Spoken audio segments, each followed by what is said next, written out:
All right, welcome back to my series on mastering photography. And today we're just going to solely focus on aperture. And at the end of this video, I'm going to give you a shooting assignment to help practice what you've learned in this little tutorial. So, aperture is the name for one of the aspects of the exposure triangle. Now, the aperture is basically an iris inside of the lens that opens and closes. And that is measured in something that we call f-stops. So let's go ahead and take a look here at the front of a camera. So right here in the center is that aperture and f-stop. And as this closes down, the f-stop number here will get higher. And as it opens up and lets more light in, it will get smaller. Right here we have 52 millimeters, and that's referring to two items. One is your lens cap size, and the other is your filter size. So they make filters that screw into the front of a lens, and so for this one, you would need a 52 millimeter. Up here, we have our focal length. So this is a fixed lens. It's just a 50 millimeter. It doesn't zoom. And then right here is our max opening aperture, or f-stop, which is 1.8. So what this 1.8 refers to is that's as wide as it can go. It can't let any more light in than that. And if you have a number of 2.8 or lower, that is considered what we call a fast lens, meaning it lets a lot of light in. Anything higher than 2.8 f4 and up is considered a slow lens because it's not letting in a lot of light. So we have two different types of lenses. One's called a fixed aperture, and the other is called a variable aperture. And so your more inexpensive lenses are all going to be a variable aperture most likely, and fixed lenses, your intermediate and advanced lenses. Right here we have a zoom, and you can see this is a 17 to 35, and this is a 17 to 35. However, if you look at the max opening here, it's just 2.8, and that should be 2.8, not -8, but 2.8. And over here, we have 4 to 5.6. So what does that mean? It means whether you're shooting at 17 or 35, your max opening is always the same. It's 2.8. However, on a variable aperture lens, when you're shooting at 17 millimeters, your max opening is going to be f4. And when you're shooting at 35 millimeters, your max opening is going to be 5.6. So we have two things here. One, this is a fast lens because it's 2.8. And right here, this is a slow lens. And it gets even slower as you zoom out. What you have to keep in mind is, and it doesn't mean that it's 4 here and 5.6. As you zoom, it might be 4.5, then 5.0, and then 5.6. So as you're zooming, you have to compensate for that in your exposure, which is kind of a pain in the neck, and one reason I don't buy variable aperture lenses. However, they're more affordable. If you're not shooting in manual and you're shooting in an automatic or semi-automatic mode, yeah, it's not such a big deal because the camera's compensating for that. But when you're learning in manual, it can be a little bit difficult to deal with. So let's go ahead and take a look at aperture here. So aperture controls the opening of the iris. The numbers are called f-stops. And so here we just have some examples. And the way this works is I'm showing you the opening size. It's larger on the smaller one and smaller on the larger number. And this gets flip-flopped a lot because a lot of people think the smaller number is going to be the smaller opening and the larger number is going to be the larger opening. And that is not the case. We also have some icons up here. So we've got this little guy right here, and then we've got mountains in the background. And so this is referring to depth of field. As we shoot with a lower f-stop, we have a shallow depth of field. And when we shoot with a larger f-stop, we have a wider depth of field. The number increases here, your depth of field increases. And depth of field is referring to what we see in front of and behind the subject. So if the subject is this, what we see behind it, how much of it is in focus. Now, just remember, these are just your whole f-stops. There's going to be f-stops in between this.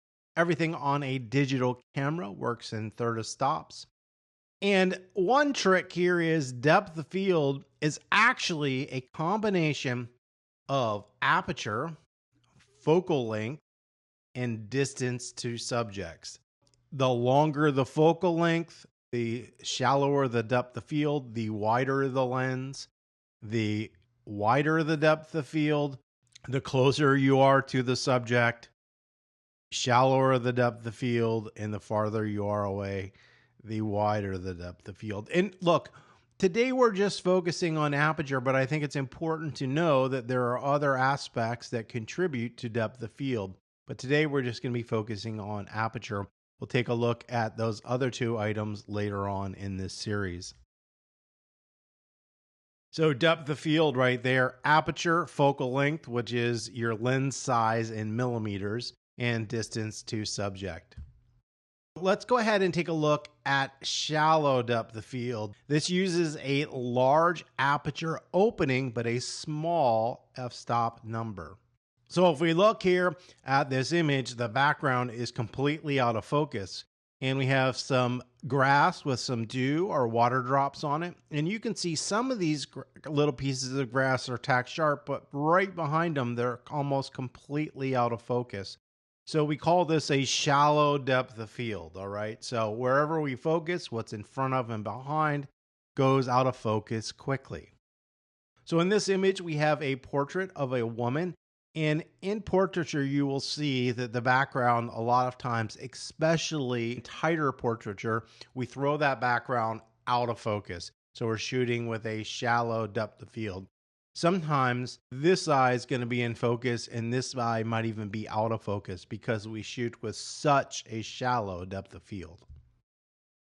So here's a great example because it shows the progression of throwing something out of focus. So right here, we're in focus and the one in front is out of focus. And as we go back further and further and further, it gets more out of focus. And that's a shallow depth of field. So we have another portrait of this woman in the water, and you can see we've thrown that background completely out of focus. And what this does is simplifies the image just to focus on the subject. We don't need to see what's going on in the background. We have another image here, maybe not the most interesting photo, but it shows a shallow depth of field. So we focused on this light, and as we go back, it's slowly getting out of focus. So a large depth of field or a wide depth of field uses a small aperture opening, but a large f-stop number, like f16, f22. So in this image here, we can see it's almost completely in focus from here to here. So that's a wide depth of field. In this image here, now we have some motion blur, as we learned in the last video looking at shutter speed. But basically from the front to the back, the aspects that are not moving are all in focus. And that is a wide or a large depth of field. We're looking down this river and buildings on both sides, and we have a wide depth of field. Everything is in focus. All the way from the clouds and mainly through here, everything's in focus. This is a little bit out of focus, but this is a wide depth of field. And you can use shallow and wide depth of field to control how you want your image to look. So do we want to throw something out of focus, or do we want to keep everything in focus? So what do we want to do here for aperture? So to learn it, we're going to do something very similar to what we did with shutter speed. We want to do one of two things. We can take the technical approach, meaning if you take a picture and you focus somewhere, and let's say we just focused right here on number 9, and we shoot this image at 2.8, f8, and f22, you will see as you increase the f-stop number, more stuff becomes in focus. Is it going to be the greatest photo in the world? Probably not, but it's going to show you how that aperture is working. We can also do this like we did in shutter speed, and we can find something and we can shoot that with a small aperture number like f4 and see how that image comes out. It will have a shallower depth of field. And then We can switch that so that f-stop number goes from f4 to f16. And once again, we're going to have to do an equivalent exposure change. So then we get used to making those adjustments, and then take that same image with a large or a wide depth of field to see how that looks. Once again, look, I'm not looking for amazing photos. I want you to learn how to use your camera. Whether you shoot in manual, semi-automatic, or automatic modes, understanding how the camera works is the most important aspect that you can learn at this time. Well, if you found this video helpful and could give me a thumbs up, that would be great. If you have any comments or questions, you can leave those below. And don't forget to subscribe.